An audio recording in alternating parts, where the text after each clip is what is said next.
வணக்கம். அனைத்து உறவுகளுக்கும் எனது இனிய காலை வணக்கத்தை தெரிவித்துக் கொள்கிறேன். உங்களிடத்தில் ஒரு சிறு ஜோதிட குறிப்பை பகிர்ந்து கொள்ள வருகிறேன். இது மிகவும் முக்கியமான ஜோதிட குறிப்பு. இதை நீங்கள் நன்கு கவனித்துக் கொள்ள வேண்டும். ஒரு ஜாதகத்தை பார்த்தவுடன் இந்த ஜாதகர் வாழ்வில் வெற்றி வருவார். ஒரு காலகட்டங்களில் சிரமப்பட்டாலும் ஒரு காலகட்டங்களில் வாழ்க்கையில் முன்னேறி விடுவார்.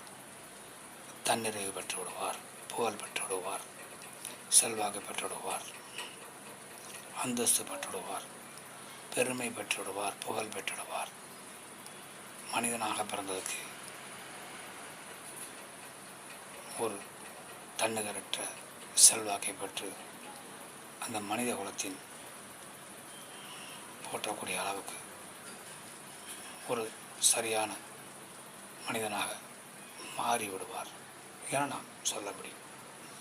அப்படிப்பட்ட அமைப்பு ஏராளம் இருந்தாலும் ஒரு சிறு அமைப்பை மட்டும் நாம் இப்போது பார்ப்போம்.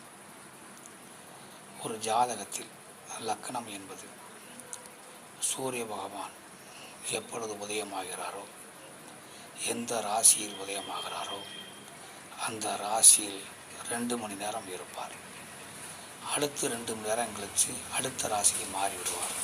இப்படி 2 மணி நேரத்திற்கு ஒருக்கா சூரியன் தன்னுடைய இடத்தை மாற்றிக்கொள்வார். அதாவது தன்னுடைய ஒளிக்கதிர்களை மாற்றி அமைப்பார். இதனால் லக்கணம் என்பது அமைகிறது.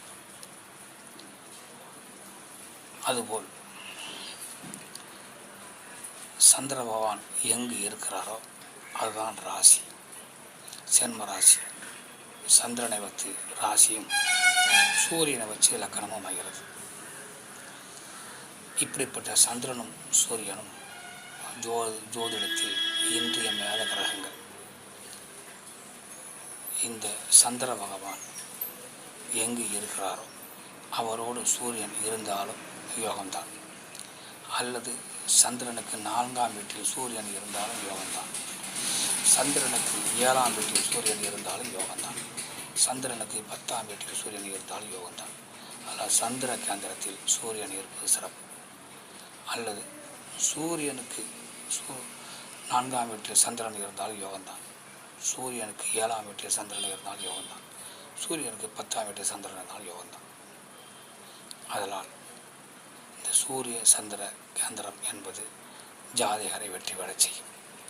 இந்த அமைப்பு உங்கள் ஜாதகத்தில் இருக்கிறதா என பார்த்து கொள்ளுங்கள். மற்றவற்றை நாம் அடுத்த வீடியோ காண்போம். நன்றி.